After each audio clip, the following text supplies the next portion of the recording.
What's up, everybody? Welcome back to another live broadcast of the Engadget Podcast. I'm Senior Editor Devindra. This week, joined by Senior Writer at Engadget, Igor Bonifacic. Hello, Igor. How's it going? Hey, Deb. Thanks so much for having me. Happy to have you here. And also, podcast producer Ben Ellman is here. Hey, Ben. Hello. Hello. And we're just chatting. We're a little early because I have a call at 11 a.m. that I have to hit, which is our typical live stream time. But happy to see people in the chat. Who's here? Simon B, Mo Esquire. Declan is here. We're going to be talking about the Surface stuff because, this was a weird set of announcements. Smaller and cheaper devices from Microsoft, but also slower, which seems to be part of the trend of, Qualcomm releasing slower Snapdragon chips, right? So we'll dive into all of that. And yeah, we're going to have to end by 11 a.m. So we're just going to get right into it. How's everybody doing this morning? Igor, Ben, anything you want to shout out to the audience? No, if you see camera weirdness happening, it's just because I'm getting things figured out. I apologize. Okay. All right. Everybody double check. We're doing local recordings. Hello. Mine looks good. Mine looks great as well. Yeah. Awesome. Stay close to Okay. that. Stay close to that round mic, Igor. It keeps your voice nice and full and everything. All right, chat. We're gonna get right into it. There's a bunch of news too, so we'll talk about the Half-Life 3 rumors and all that fun stuff. Okay. Levels look good. Ready to clap whenever you are, Ben. Yeah. Okay. So, chat, if you want to put clap or snap fingers emojis in the chat, that's always appreciated. I'm going to count down from 3, then we're going to do a little bit of silence, and then we're actually going to get into the episode. So, counting down from 3, 2, 1. And some silence. I'm really happy to see user eats your shorts in here. But while we're being quiet, why don't you thumbs up the stream? That goes double for you, eats your shorts.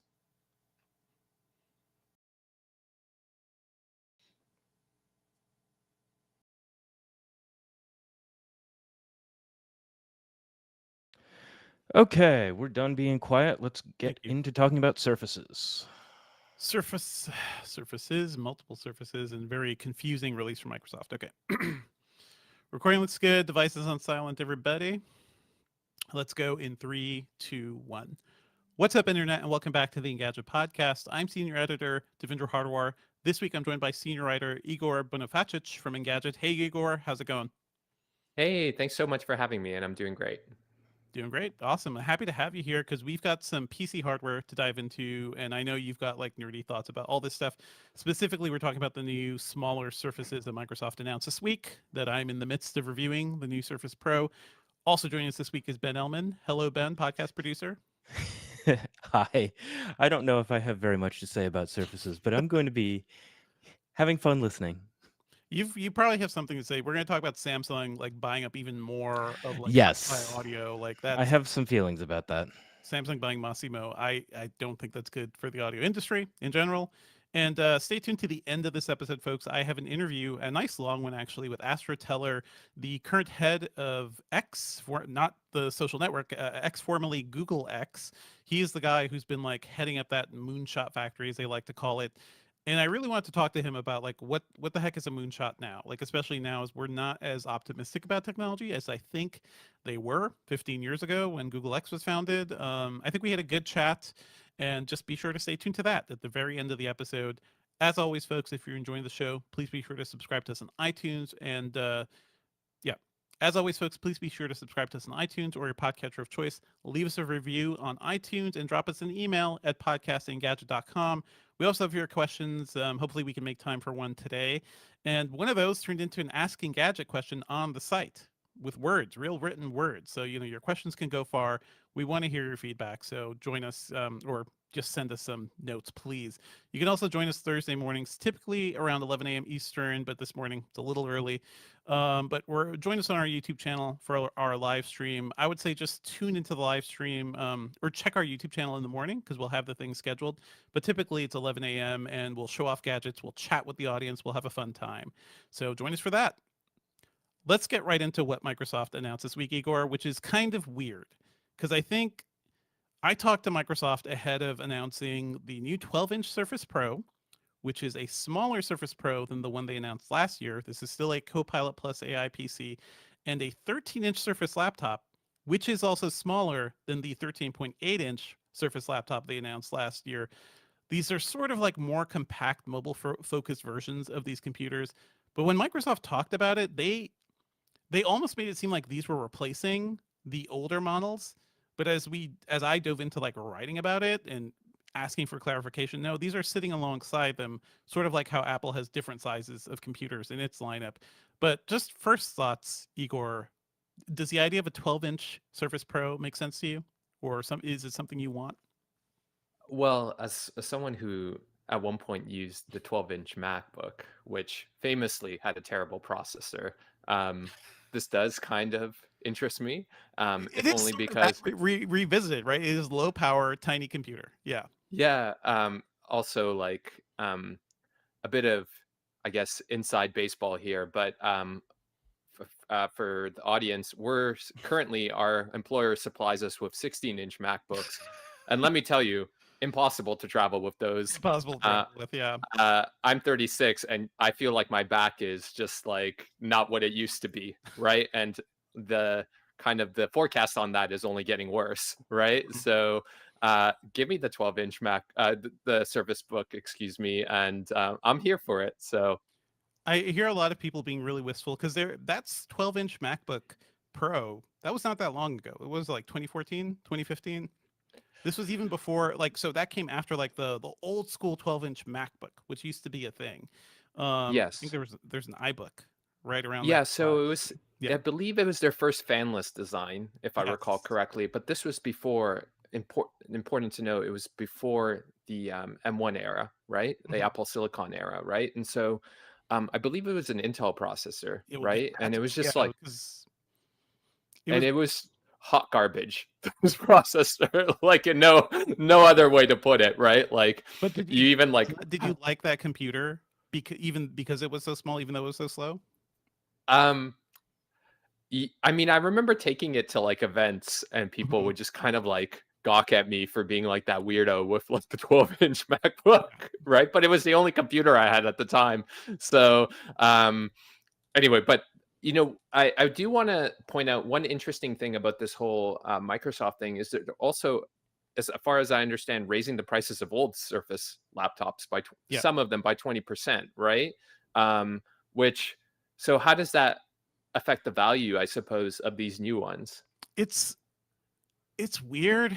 Like the more I'm testing this thing, first of all, this is a cute surface. This is the cutest surface I've ever seen. It is super thin. It is 1.5 pounds, which is exactly the same weight as the iPad Pro 12.9 inch. And I feel like that's what Mhm. Microsoft's getting at. But the overall value proposition, Igor, is a thing I've been thinking about because the Mhm. day before these two devices were announced, and I believe they're let me just double check here. But the Surface Pro, the new Surface Pro starts at $800. The new Surface laptop starts at $900. The day before these were announced, the 13-inch Surface laptop and Surface Pro, or the bigger Surface laptop and the 13-inch Surface Pro, were both on sale for the same price. So the 13-inch Surface Pro was $800 on Monday. Yeah. The laptop I think was down. Let me see here. Yeah, the laptop was also on sale for $800. The next Mm. day, those prices got jumped back up above the MSRP that they launched at last year. So now those things were so it's like what is it now? It's like 1,200. There's a slight discount, so it's like over 1,000 for. They're more expensive, and they had to do this because they just announced these cheaper, more compact, or they announced these more compact, less powerful devices. So they had to scale up the old family, but they didn't improve those old computers. They didn't do anything to them. It's just they just decided Yeah. to reorient the pricing. So I'm a little pissed off about that. I'm going to bring that up in the review of just like how, oh, nothing means anything anymore. Like pricing doesn't mean anything. Xbox prices are rising. You can blame tariffs for that. But this is entirely a situation of Microsoft's own making. And I'm a little baffled by this. So first of all, how do you feel about that pricing thing? I like that. Like, would you feel good buying a 13-inch Surface Pro now, knowing it's essentially going to be $200 to $300 more than it was at the beginning of the week for no reason? No reason at all. Yeah. And for additional context for our audience, I live in Canada where we don't have real money. So this is probably going to cost $500 extra. And I would, and also, if I may ask, is it still the type covers not included? Microsoft is going to die on this hill of like not taking that hit and including the type cover. Yeah, they're never going to do this. Like I think, when was the first Surface launch? The Surface Pro RT, I think, was the thing, but it was like 2011, 2012. That was like my first question to Microsoft. This thing looks really cool. Why is this keyboard not included? And every single year when Panos Panay was like doing events and stuff, I would like get up to him, like, hey, what are we doing about this keyboard? Because nobody is going to buy these devices and just use it as a Windows tablet. You're going to buy these things because you want a weird hybrid tablet / laptop. You're going to need the type cover. Nobody else is making type covers. You can Bluetooth like a Logitech external keyboard or something to it, but there's nothing that fits into the slot that Microsoft has provided on these devices. So yeah, no, the keyboard's still another $150. So the total cost of buying a 12-inch Surface Pro, which is underpowered and slower than last year's models, is essentially $950 in the US plus tax. Yeah, and when I used to work for a little known website called Mobile Syrup in Canada, I would write our Surface reviews, and we had a famously engaged comment section, and every time, like clockwork, let me tell you, there was someone who would argue with me saying that Windows was a tablet OS. And it's like, let me tell you, my friend, it is not. It is the furthest thing from a tablet optimized OS, right? And so using the Surface Pro just as a tablet, it really makes no sense. It's like putting a crutch on this, and I think still is a really great computer, right? But it really needs that type cover. And you need the type cover. You're not going to buy an $800 tablet and then not have a thing to type into properly, because Windows has come a long way. Windows 11 has come a long way since like the early days of like Windows 8 and whatever the hell they were dealing with, on the early Surfaces. They went all in on like a Windows tablet interface, which was just slow and clunky and bad. Now it's still mostly desktop first, but it does rotate faster. Like there's a smoothness. Like if I'm reading an article, I just want to flip the keyboard back and turn it portrait and just read it longhand. Like it is smooth, and I like that experience. But that is so much a secondary experience to how I use these things. Let me go into the good for the Surface Pro 12-inch. It is really light, like 1.5 pounds. It feels like an iPad Pro. It's nowhere near as thin as the new iPad Pros, but I'm holding up to the camera here on stream, but it is thin. Like this is the nicest feeling Surface I've felt yet, but they've never really had a problem with like building nice feeling hardware or really cohesive hardware. We reviewed the Surface Pro X several years ago, I think 5 years ago at this point, which was really nice hardware. And up until this point, that was the lightest full-size Surface. That was a 1.7 pound device. At 1.5 pounds, this one feels good. You add the keyboard on. The keyboard, I got to double check the weight, but the keyboard doesn't bring it up to 2 pounds. So it's still like really compact, but it's still a big device too. So if I'm reading it as a tablet, if I have the keyboard on, it feels too hard on my wrist. It doesn't feel like light enough. It's not as like easy to hold as an iPad. So I want to take off the keyboard and just hold it like a tablet then. That works just fine. But this thing is a downgrade in so many other ways, because both this and the new 13-inch Surface laptop are powered by a Snapdragon X Plus chip, which is an 8-core chip.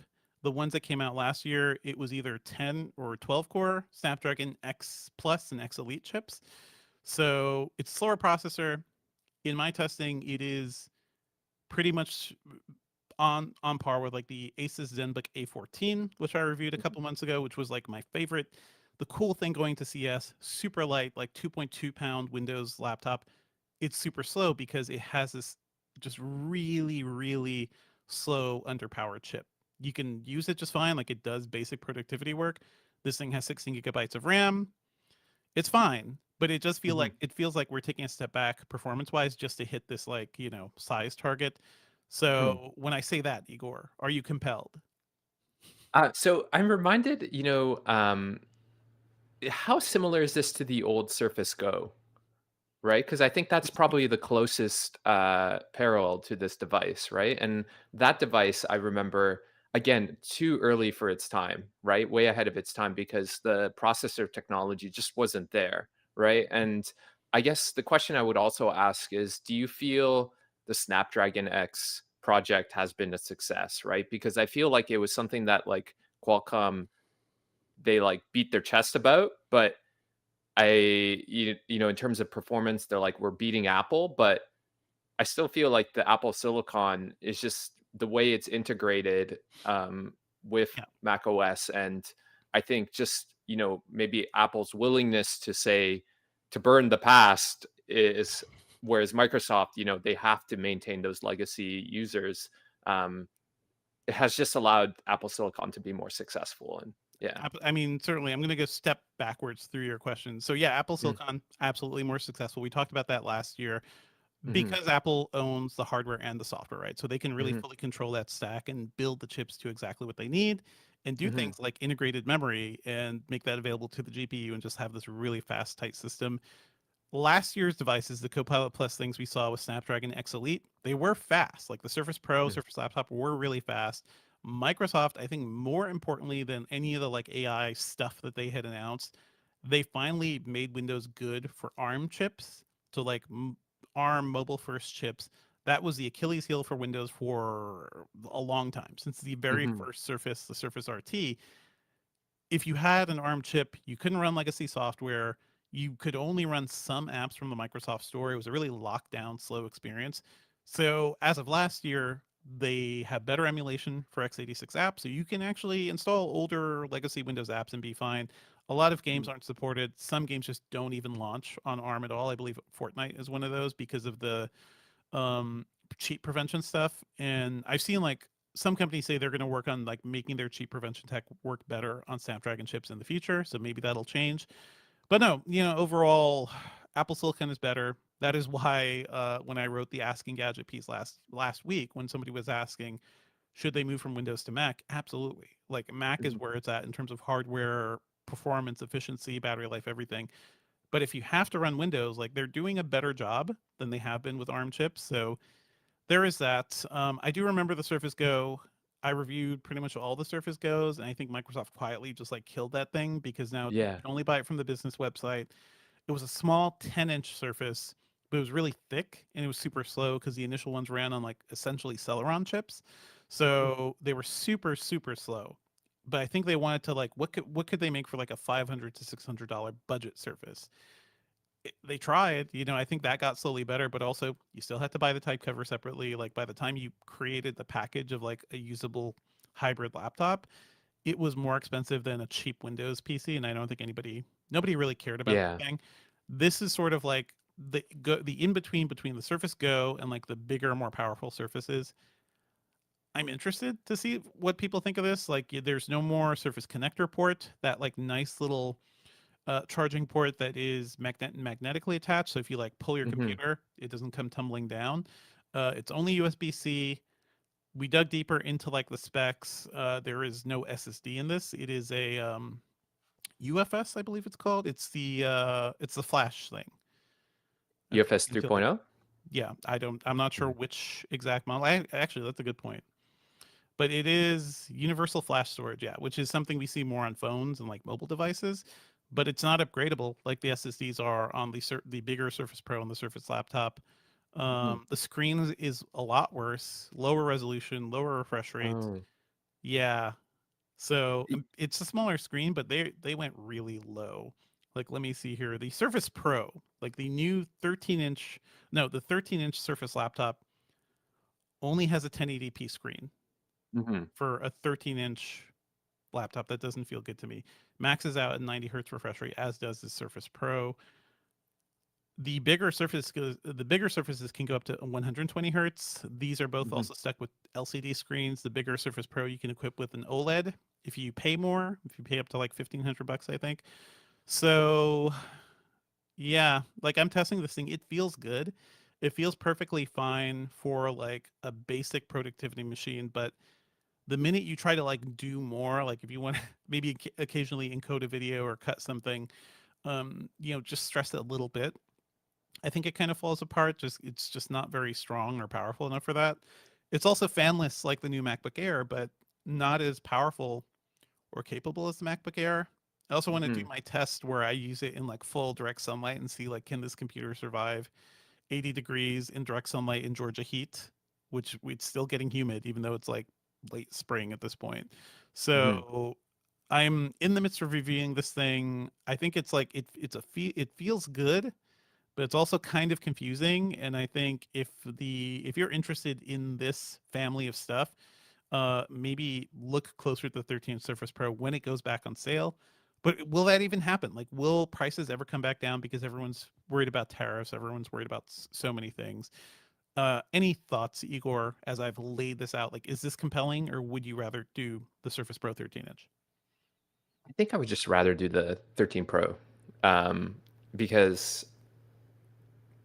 I think like I do need to do some photo editing, so any like it's just so frustrating when a computer is just slow in this day and age, right? Yeah. Like, um, and I mean, what I will say is like I think the Surface division has struggled in terms of it has had an identity crisis, even like dating back to when Panos was there, right? And I think it's good that they're trying something new and different. I just Hmm. feel it's too still stuck in that like kind of corporate mindset that has dominated Microsoft for so long.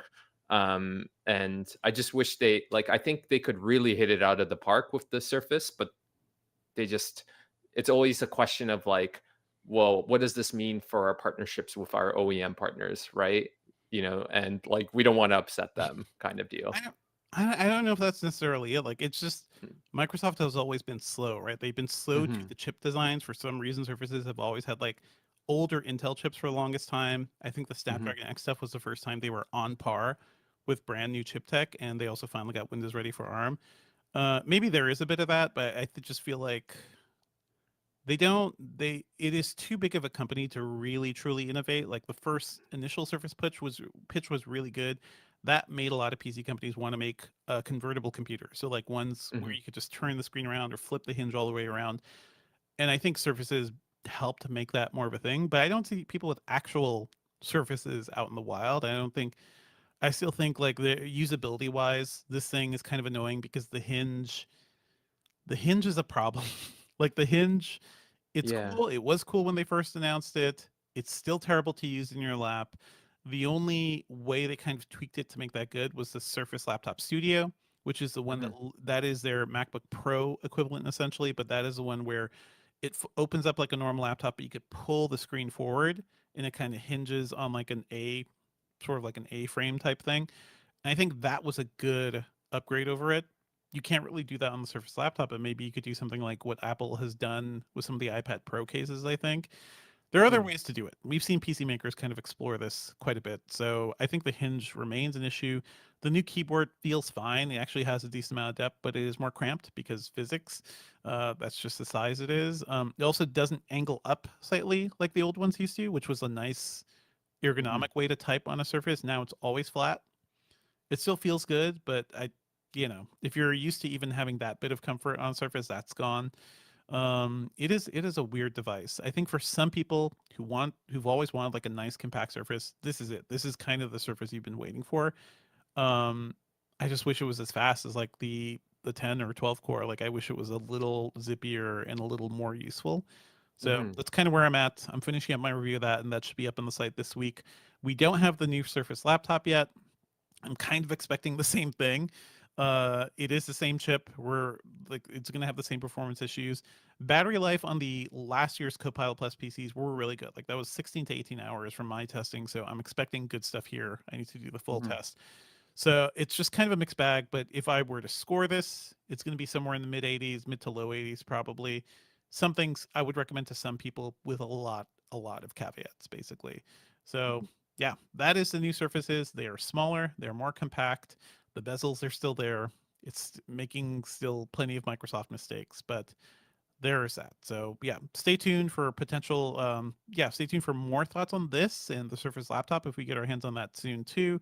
And yeah, I'm sure I'll have more about to say about the Surface Pro eventually too.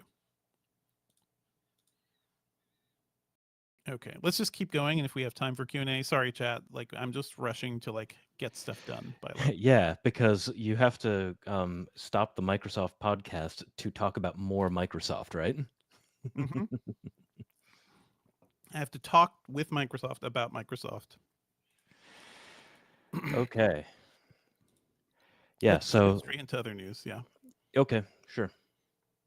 All right, moving on to other news. Keep up with us, folks. We saw the leak. Asus and Microsoft's Xbox branded handheld seems to have been leaked in FCC photos. It looks like it has a 7-inch 120 hertz LCD screen. Yay. An 8-core AMD Ryzen CPU. Good. It looks exactly what I expect because Asus knows how to build Windows gaming handhelds at this point. Igor, thoughts on this? Oh, so many.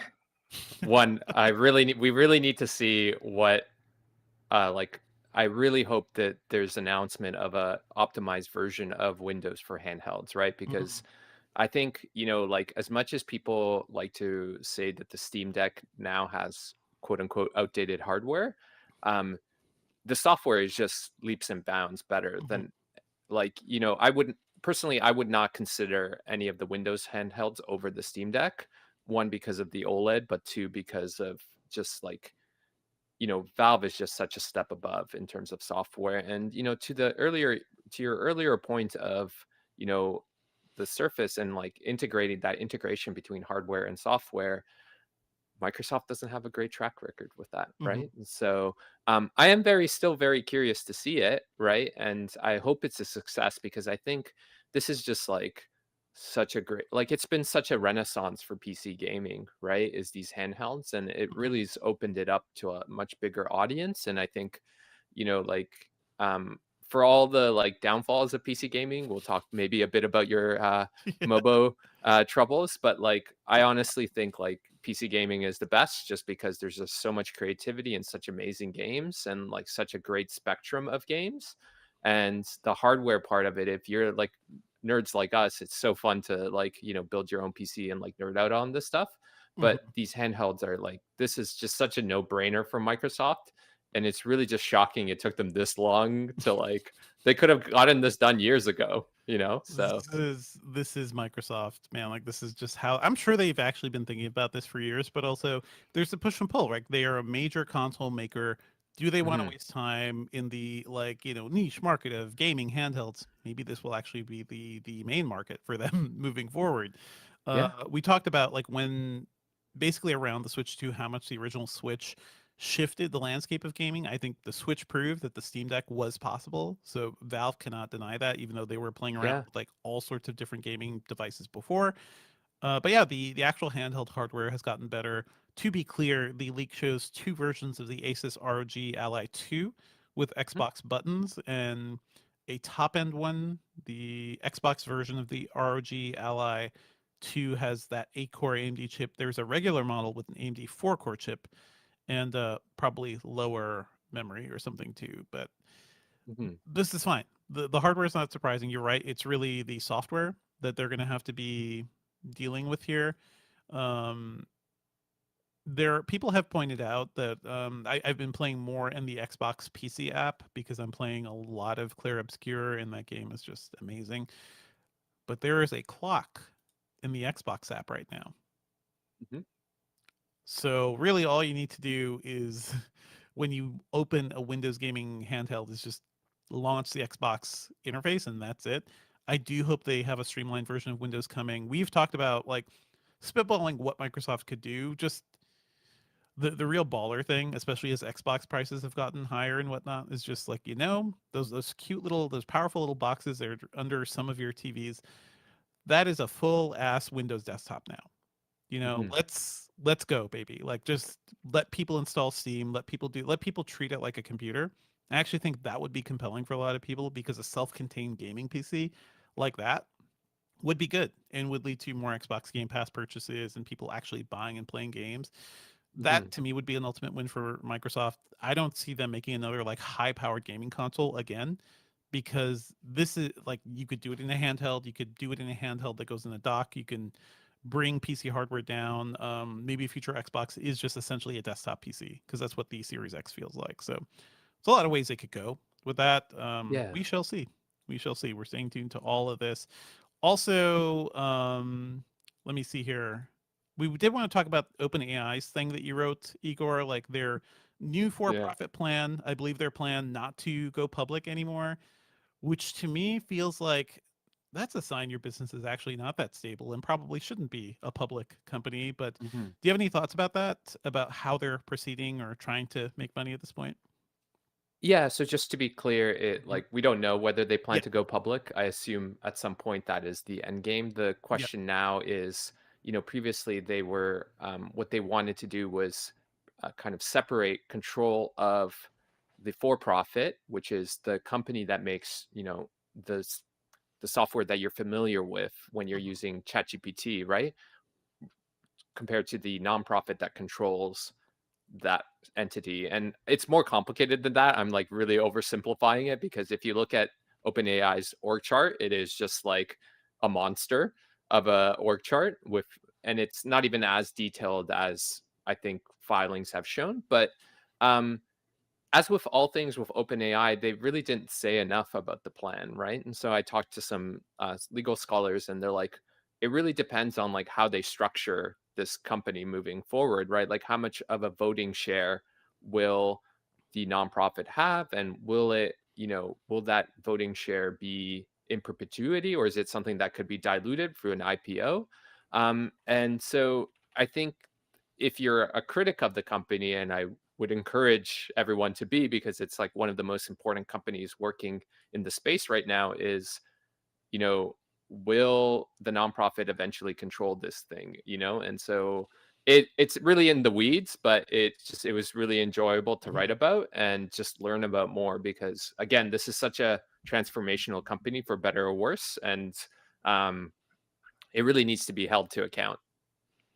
It I kind don't want to get any more in the weeds here, Igor, but I of feel like I have to for a second. Yeah. A lot of this confusing stuff that you're talking about with the org chart and whether it's a Hmm. nonprofit or a for profit is all linked to the very brief Sam Altman ouster, too, Mhm. correct? Hmm. Yes. Yes. It really, I think originally the plan as it was announced in December was to turn it just into a for profit, right? With Yeah. the nonprofit controller would just get some amount of like return on investment, and like, or I shouldn't say return on investment, but like some kind of stake in the company, but it would not have control, right? And I think this is really just Sam now trying to ensure that in December, it was just really Sam trying to ensure that he maintained control of the company. And specifically, the structure they're going for, which is called the Public Benefit Corp, one of the things that it would protect OpenAI from is a hostile takeover, specifically from Mhm. one Elon Musk, right? Or at least it hasn't been tested in court yet, but the belief is that it would protect them for these kind of things, right? And as we've seen, like Elon really wants to take control of OpenAI, right? And so this is an extension, as you said, of that ouster, and ensuring that Mhm. he still has control and that his allies still have control. It all feels like this company is just so unstable. Like I think the actual, as much as like people are excited about their generative AI, like the basic functioning of them as a company is also kind of broken. Like I think I subscribed a while back to test out, Mhm. some GPT model. They're still billing me, even though I canceled, like I unsubscribed. I'm Yeah, still getting like a $20 charge. I'm like, you just have not figured. I got to fix that. But also, you yeah. have not figured out basic billing and customer service and customer like experience stuff. Yeah. For sure, and that is something that I've heard about the company, is that the people who are working on the product Mhm. feel very separated from the people kind of doing like more broader research and kind of policy stuff, and it's still very much, because I think when when Sam and others founded OpenAI, like they didn't. I mean, I don't know like how much you want to believe them, but they're Right. like, Right. oh, we were just like, figuring out what AGI meant, and like, there was no expectation this would become a profitable venture at some point, right? And so to your point, I think there is still a lot that they need to figure out, and I think they're constantly in the process of figuring it out. It is wild that Elon Musk and all Sam Altman and everybody was like, we're gonna build the company to stop the bad AI, the stop the bad Yeah. AGI, and I don't know. I don't even know what's happening anymore. So yeah, I'm sure we'll have more to say about that. Among other stupid news this week, the Trump administration announced plans to shut down the Energy Star program because saving power is bad for America. Saving energy is bad, apparently. Um, we don't know what's happening here, but this announcement, let me see, it occurred during an all hands meeting at the EPA's Office of Atmospheric Protection. This originally started in 92. If you've bought a home appliance at any point, especially things like refrigerators or washers or whatever, big appliances, TVs, you have the star, you have like an estimate of how much this device will cost you to use over time. I think that's all like good stuff for consumers to have access to, but no, apparently that is just like any regulation bad for the Trump administration. I The actually, bizarre thing yeah, about this, though, is I was grumbling about this to my yeah, roommate. My roommate is a green energy analyst, hmm so he uses the Energy Star um, like website all the time. The company that he works for actually does a lot of consulting for Energy Star. yeah, So you can say that he's in the tank for Energy Star, but like he's in the tank for you saving you money. Okay, sure. He said so I was grumbling about it. I was like, "Oh, well, this is hmm just to benefit the owners of utility companies." And he's like, "What are you talking about? The utility companies also want you to use less yes, electricity this is because for the it's device. better for them too." Yes. Because they Mm. can barely keep up with like demands at this point. So they're like, for the love of God, turn off your shit. Like, please use less electricity during peak times. This is for the device makers, and I'm sure a lot of American manufacturers who are just like, to hell with efficiency. You want a fast dryer? We'll give you the fastest, hottest dryer. How much energy is that going to burn? Don't worry about it. Not our problem. Some stats here. In the past 33 years, data says the Energy Star has helped save more than 500 billion in energy costs. It helps an average American save $450 per year on energy bills by showing those standards. So just a good public benefit, which is the sort of thing we were just seeing less of from this administration. Be careful out there, folks. Do your research when you're going to buy appliances, and remember our golden rule: never buy a Samsung appliance. Never buy a Samsung appliance, I folks. agree. I keep seeing TikToks about this too. And like it's like people working at the stores, they're looking at the Samsung.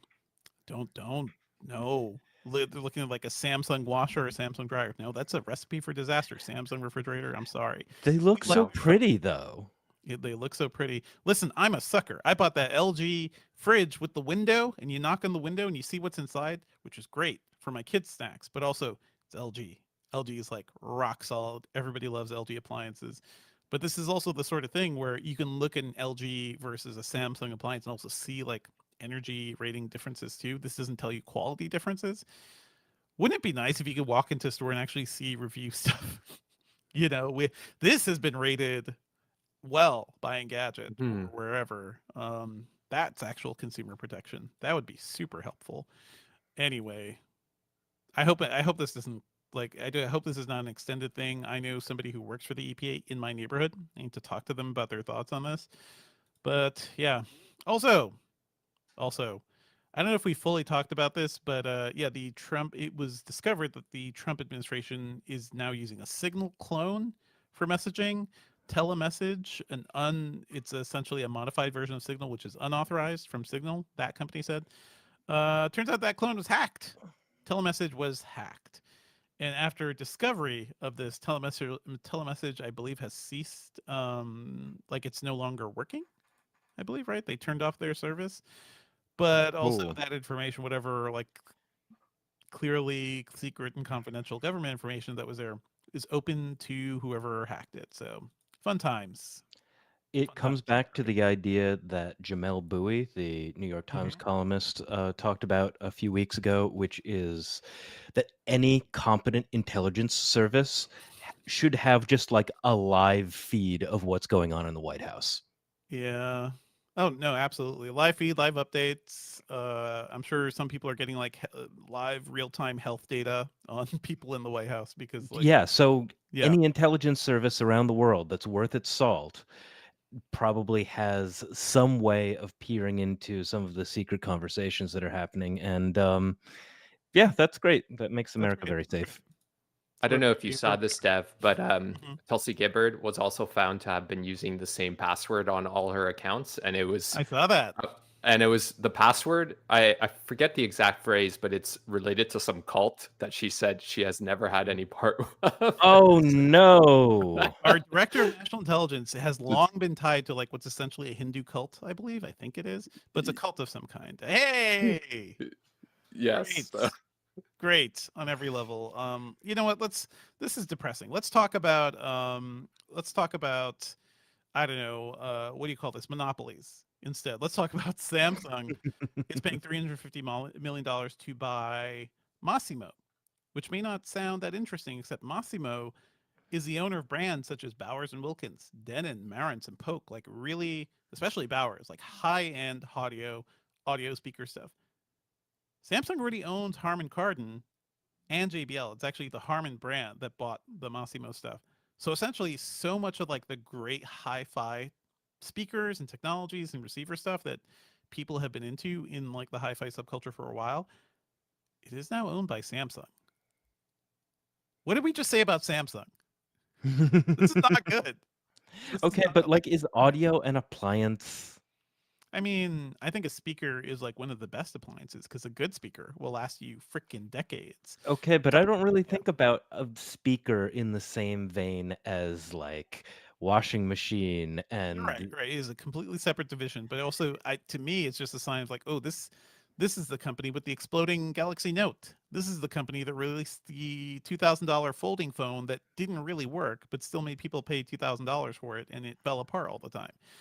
I don't trust Samsung in And general. I think So more yeah, broadly, like, consolidation of any market is bad, right? Like yeah. Samsung already owns AKG, right? Like there, as you said, there's so many brands that it owns, and it just has less and less incentive to actually compete on price, quality, technology, and Mhm. that's just a loss for everyone. It absolutely is. I think the main thing, and Samsung, I have to look at the numbers. Like Samsung at this point must be a bigger company than Sony because Sony has actually fallen far from like where it used to be. It kind of just has Mhm. PlayStation holding it together, but it clearly seems like the people at Samsung are just like, we could kind of crush Sony. Just show we're going to own all the audio gear. We're going to make Blu-ray players. We're going to do the appliances. Sony doesn't make appliances. We're going to make the TVs and the panels that go in those TVs. Yeah. I mean, Sony makes great sensors, so at least they have that as well. When I wrote a story about like will Sony ever be like king of the consumer products hill again? One of the main Sony like PR reps called me. It was just like, "What the hell, man? We have sensors." Like, yeah, dude.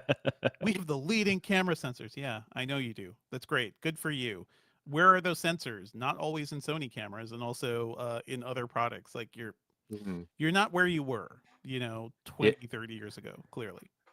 I mean, just there's this great Blue Sky account called Obsolete Sony where it just some dude who really loves old Sony stuff just like posts pictures, and it's like whenever he posts like some like 50-pound CRT, I'm just like Oh, shoot it straight into my veins. Like yeah. this was like the golden age of technology in my humble opinion. Give me like the things you would only see in anime shows, like a widescreen Trinitron CRT in the 90s. Yes. Like my dream for so long. Like never had a chance. I think I actually got a monitor that was Trinitron technically. It was a Yeah. Samsung monitor, but he was using Trinitron John. technology. There's something else here. What's good about Sony? I miss mini disc, like how broken and messed up that was as a format, but I remember just like the Didn't things skip. do with mini discs didn't skip. There's that Sony CD player where like it's a glass opening for the CD. You put the CD and you see the CD spin as you listen to music. To me, that was always like the height of like, oh, if I can get there in the 90s, I'd made it. I've made it in life. I saw somebody buy that for like $20 at a Goodwill, and they TikToked about it. Like this was Yeah. my dream. This is how far Sony has fallen. Anyway, so Samsung has bought Masimo. We don't know what's going to happen to these brands. RIP to anybody who, I don't know. If you love this stuff and their specific tech, I hope it doesn't get worse. There are other brands out there. I bought an Integra receiver recently. I had actually bought a Sony one first. This Integra one went on sale and had better tech in it, so I just returned the Sony because the Sony was not up to snuff. Actually, finally, there's a report that Half-Life 3 is reportedly playable in its entirety. Could be announced this year. Igor, how excited are you about this potential news? Are you taking it seriously at this point? Why do we believe this also? Because it's from a good source, Ben. Okay, tell me why this is a good source then. Tyler McVicker, who's known for reporting on Valve rumors, the guy who's like looking at all the all the data, all the behind the scenes stuff at Valve, and like is leaking a lot of stuff. This guy is saying it's true. I have a little bit of hope. Igor, what do you think? I mean, if it's true, I'm really excited, right? And I think so. If you haven't watched the 20th anniversary documentary on Half-Life 2, it gives a bit of good context about this, and it really what it like Gaben said was just like we could have easily finished episode 3, but it would have just been finishing the story, and every Valve game needs to push the technological and like gameplay aspect of it. Mhm. And I think they really feel like I think Valve's been cooking, right? Like, and I think based on this and the fact specifically the code references to HLX, right? I think that's a really good sign. And I wonder if like I hope it's not a VR game because I still haven't played Half-Life Alyx because I refuse to buy a Meta device. You don't need a Meta device. You can play that on any headset. But they make the best ones price per like. Let's talk, Igor. You want to play Half-Life? Okay, we'll talk. We'll figure out how I can play Half-Life Alyx before all of this. But yeah, I mean, I would really love this to be true, and I'm like really curious to like. Yeah. I hope because I think really a big problem in PC game or gaming in general now is just the dominance of Epic and the Unreal Engine, and I think if like Valve can push the Source engine or whatever engine they're working with for HL3, like I think this is going to be like probably the game of the generation easily, right? Because it's in a generation where not much has happened, right? So yeah, I mean, other things, Ben. A concept artist for Valve said they were in the room where they made Half-Life 3. Another Valve leaker said that Half-Life 3 would be the end of Gordon's adventure. This seems like so there were also reports from the person who essentially wrote Half-Life 3 or wrote what would be a version of Half-Life 3, put all his info out like a couple of years ago too, and we talked about that. I think we even wrote some stories like, oh yeah, we'll just never see Half-Life 3 at this point. I don't even know if like are people even like excited about that beyond the like hardcore gaming franchise, like are kids. Since Half-Life 2 was released, you've got full people who were babies and now full-blown adults. So I've spent the majority of my life looking forward to Half-Life 3. I was in I'm not much younger than Igor, and I remember playing Half-Life 2 in middle school. Yeah. I was a child then. We were speculating about Half-Life 3 from what, 2005, 2006 onward? I played Half-Life 2 right after I right after graduating from college. And and a whole lifetime ago, basically. Yeah, and I mean, one of the big reasons the orange box existed on the Xbox 360 was to bundle together Half-Life 2 and episodes 1 and 2 along with Team Fortress, right? But so it was also the beginning of Steam, and Steam was this epic moneymaker, not Epic the company. It was this epic moneymaker for Valve where they're just like, we don't have to do anything. We just have to sit back here and print money, and Gabe Newell can be this weirdo billionaire. Doesn't he own like something off? Too many yachts. Too many yachts. Yeah. I think he owns as long as he's focused on yachts and not like political power or anything, go on, Gabe. Own as many yachts as you want. Isn't the thing?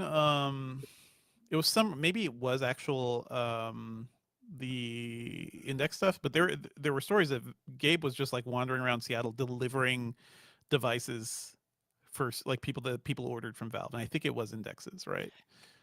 And Getting a Valve Index delivered by Gabe himself. there's a man in white with a long white beard at our door. Says he's Gabe Newell. I think he's crazy, man. I don't know. It is also wild that we're talking about this, and we didn't talk about this last week, but Grand Theft Auto 6 has been delayed until True. next May. Who could have seen that Probably- one coming? Yeah, and so in the chat we've got user dpro9 saying we got Half-Life 3 before GTA 6, which if you've been on any comments section in the last Yeah. year, people are like, "Oh my god, I can't believe we have like a goat balancing on an exercise ball before GTA 6." Like it's ubiquitous. It's crazy, but hey, they released a new trailer, and you know what? That thing looks incredible.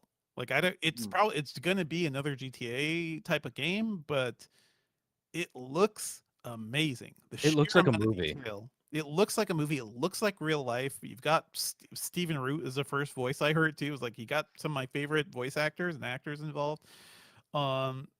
They have looked like they have once again created a whole world back in was it Liberty City? Or no, that's Vice City, right? It's Vice City, It's Vice City. or the state, I suppose. Yeah. It's just like, wow, we are really, as much as like gaming is in trouble right now, like just to see that and to look forward to that and see what games look like. I'm playing Clear Obscure now. That game looks incredible. I don't. Mhm. There's a whole story about that too, about how that's like kind of a small team building that too. People who came out of Ubisoft, right? We need to have a full conversation about that game, maybe with Jess at some point, because holy crap. But anyway, So here's the other side of things before we move on to like stuff around Engadget. Right now we have kids who were born yeah, the year Half-Life 2 came out, playing the Oblivion remaster on like and streaming it on Twitch. So if you're yeah. asking whether or not people care about video game history, they Mhm. absolutely do, and I think it's just it will take Valve re-releasing probably Half-Life 2, like a big remaster or something for people to get back No, into they it, don't do that. and then just Yeah. go back into Yeah.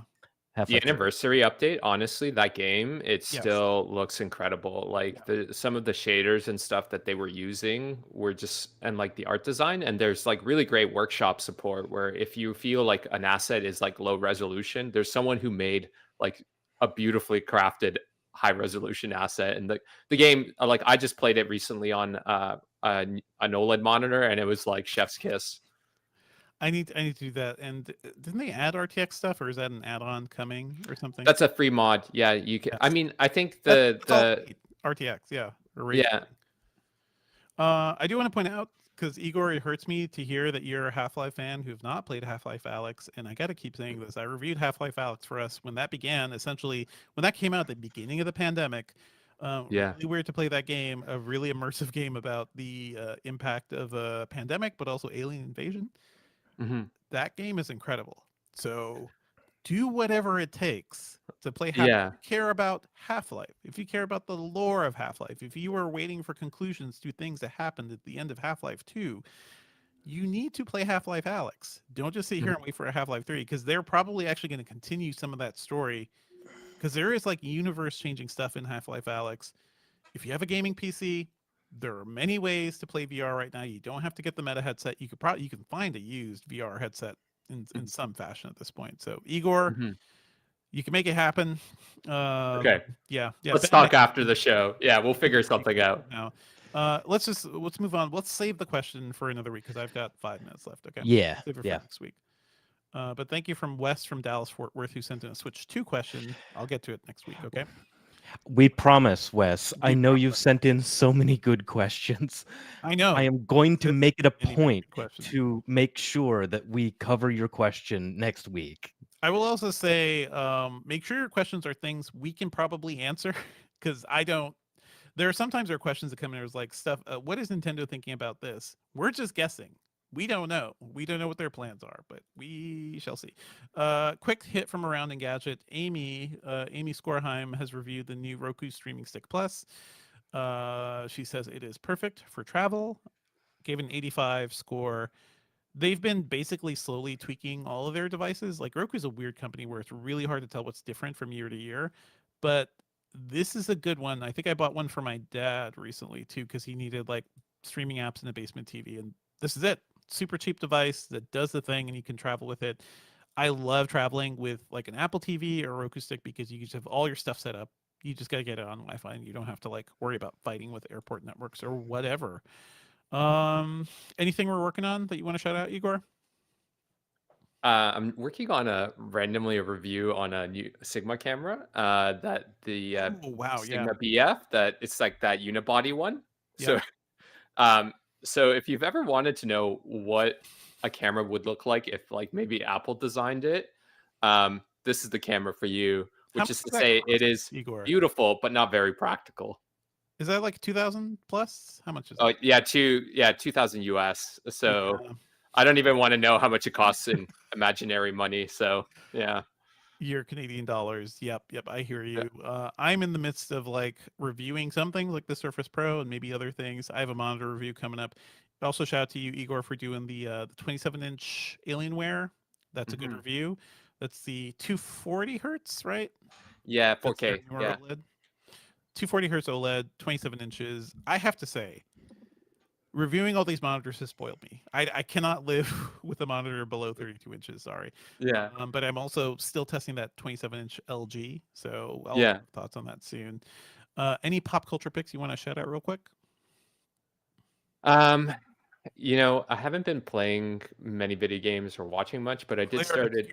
Clear obscure. I need to, yes, You but I did. did recently start list. I discovered Julian Lage, who's this jazz guitarist, and if you haven't heard his music, it's really beautiful. So that's my pop How do you culture spell chat. that? Lage. LAG. Okay. Thank you so much, Igor. I want to shout out something surprising. I had to review Thunderbolts for my movie podcast, and it's good.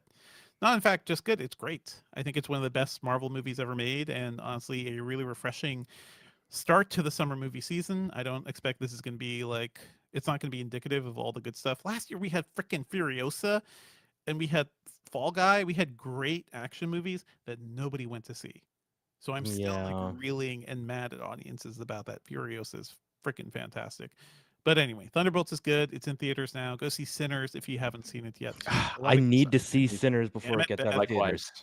Likewise. I think you missed the. It will come back to IMAX at some Yeah, point. I know. I've Yeah, probably missed the IMAX, but I'll see it on some other big screen. they will also re-release on IMAX at some point too. But yeah, go see Sinners, go see Thunderbolts, folks. Enjoy the movies, go to the movies. And I think we can wrap this Yep. week. Why don't you go ahead and do that, Ben? Thanks everybody for listening. Our theme music is by game composer Dale North. Our outro music is by our former managing editor Terrence O'Brien. The podcast is produced by me, Ben Elman. You can find Igor online at Igor Bonifacic at Blue Sky. and you can find Devindra online at I'm at Devindra on Blue Sky and all over the internet. And you can find me talking about movies and TV at the Filmcast at thefilmcast.com. don't at me on Blue Sky at Hey Bellman. Get that? Email us at podcast@engadget.com. Leave us a review on iTunes and subscribe on anything that gets podcasts. That includes Spotify. And be sure to stay tuned to the end of this episode. Stay tuned just a few minutes, actually. I'll be chatting with Astra Teller, the current head of Google X, or now just X. We had a good chat, I think, about like how Google X is still trying to pursue moonshots, his philosophy about failure. Failure is a big one too. He has a whole TEDx talk about why it's actually important to focus on failure if you're trying to do innovative products. So yeah, stay tuned. Actually, just let me do this again. So yeah, take a listen to my chat with Astra Teller. There we go. There we go. Thank you, chat. We don't really Thank have you, time to stay today. Yeah. Yeah. Just one thing. David says, I wonder if their partners, being Microsoft partners, could make a competing device to the Surface that's 10 or 11 inches with better specs. I could see ASUS doing this. But Dell made one. Lenovo made some. Yeah. also, like, would ASUS, given that it's like working maybe on the like Xbox handheld, would they really like stab Microsoft in the back like that? It's not about like the whole point, right? Is that it is an open Windows is an open platform. It's a free field. We're just reviewing the ASUS, the ROG Z Flow 13, which is a Surface-like gaming computer. So, and ASUS has done Surface type things before. So, It is confusing, but that has none of this has ever stopped those companies from trying to do a Surface like. The thing is, it's expensive. Microsoft has spent billions designing these Surface devices, and they have not made much money. So I don't think many companies can afford to do that. Yeah. Okay, thanks everybody for watching. Sorry that this episode was compressed, at least on YouTube. Check out the full audio podcast for the interview with Astro Teller as well. We got to stop talking about tech and go report on tech. So OBS is done by Devindra. Camera switching is done by me. Please don't be mad about the first 5 minutes of this stream. I got it done. Thanks everybody, and we'll see you next week. Thanks, folks. I'm going to go yell at Microsoft now. Bye.